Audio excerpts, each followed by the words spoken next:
Here's something most retellings of this story leave out entirely.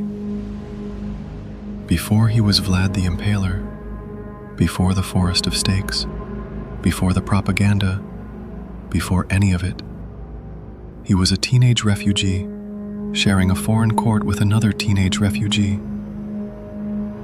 That second boy would grow up to become one of the most celebrated rulers in Moldavian history, sainted eventually by the Orthodox Church, remembered centuries later as Ștefan cel Mare, Stephen the Great.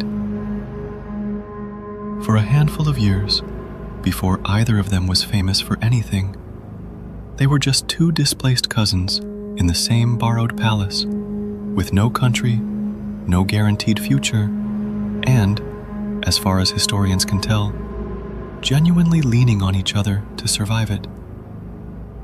Then a knife ended it. Not metaphorically, an actual assassination in an actual throne room that sent both of them running in opposite directions before either had turned 20.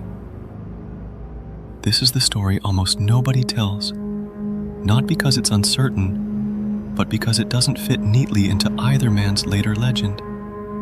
This is Vlad's first throne, his first exile, and the cousin he shared it with, before the world had any reason to remember either of their names.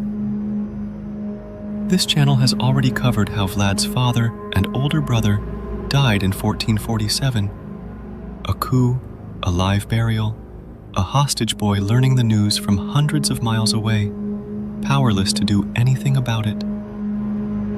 What isn't as often told is what happened next, and it's genuinely strange if you sit with it for a moment.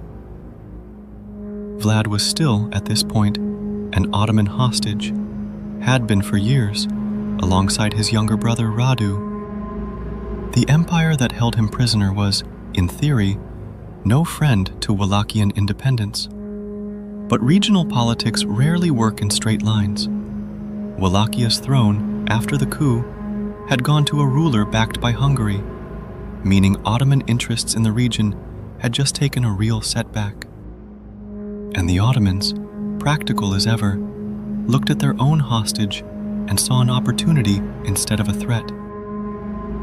In 1448, with Ottoman military support, Vlad, not yet 20 years old, marched into Wallachia and took the throne. Think about that for a second. The empire that had held him captive for years was now the same empire putting him on his father's throne.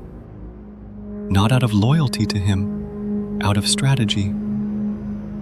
Vlad understood exactly what he was, a useful piece on someone else's board. He took the throne anyway. His first reign did not last long. Hungary's regional power at the time was largely represented by one formidable figure, John Hunyadi, a voyeni commander, a military commander, one of the most capable in the region, and someone with zero interest in watching an Ottoman-backed teenager hold Wallachia's throne. Hunyadi moved quickly.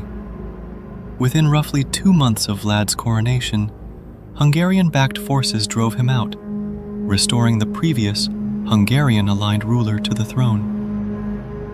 2 months. That's the entire length of Vlad's first reign as Prince of Wallachia. Barely enough time to be crowned, let alone to govern. It would be easy to read this as a footnote, a failed teenage power grab quickly corrected. But it's worth noticing what it actually reveals about the world Vlad grew up navigating. By not yet 20, he had already been a hostage of one empire, a brief puppet ruler installed by that same empire, and now a deposed exile with nowhere obviously safe left to go. Every major power in the region had, at this point, used him, discarded him, or driven him out, sometimes within the same handful of years. If you're looking for where a young man might start learning that alliances are temporary and survival depends entirely on your own leverage, this is very likely where that lesson began. Driven out of Wallachia, Vlad needed somewhere to go. He found it for a time, in Moldavia, a neighboring principality ruled at that point by his cousin, Bogdan II. Bogdan took him in, and in that same court, Vlad found another young relative navigating his own uncertain path. Bogdan's son, a boy probably a few years younger than Vlad, named Ștefan. Neither of them was anyone yet, historically speaking. Just two cousins from neighboring, politically unstable principalities, both fully aware of how quickly a throne could be lost. Vlad had just lived through exactly that. Historians can't fully reconstruct the personal details of their relationship during this period. There's no surviving letters between them, no diary entries, nothing that captures what they actually said to each other. But the documented outline is clear enough to draw a reasonable picture. Two young men, related by blood, both displaced by the same kind of regional chaos, sharing a court, almost certainly sharing an understanding of exactly how precarious their positions were. It's worth pausing on how strange this is, historically. Vlad the Impaler and Ștefan cel Mare, Stephen the Great, are, individually, two of the most mythologized rulers to come out of this entire region. One remembered globally, if inaccurately, as a horror icon. The other remembered regionally, and rather more accurately, as a defender of Moldavian independence, canonized centuries later by the Orthodox Church. And for a stretch of years, neither of them was famous for, they were just cousins. Refugees, under the same roof, watching the same unstable political weather from the same borrowed window. It didn't last. In 1451, the fragile safety Vlad had found in Moldavia collapsed, suddenly and violently.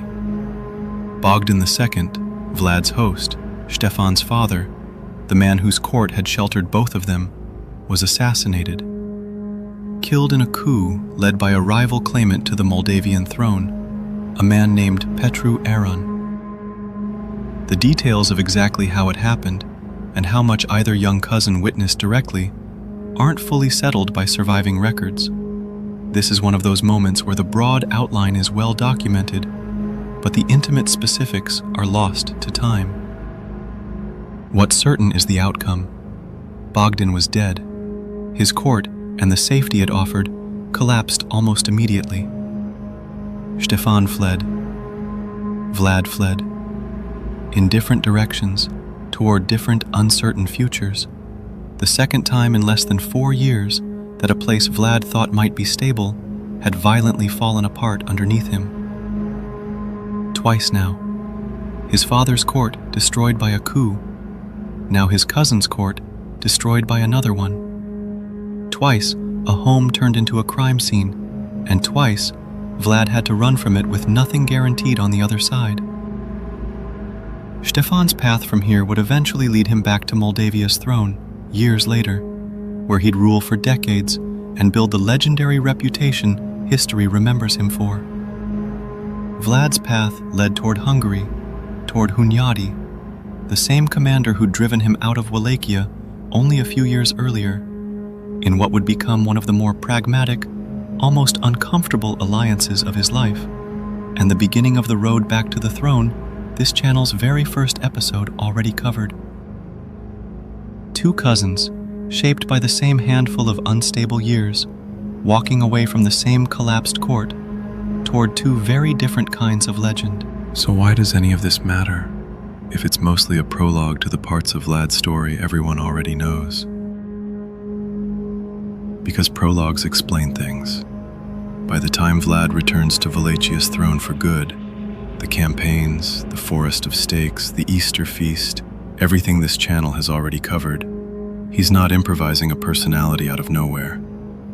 He's a young man who was betrayed by boyars, held hostage by an empire, briefly used and discarded by that same empire, driven from a second refuge by an assassination, and forced to ally, eventually, with the very commander who deposed him the first time.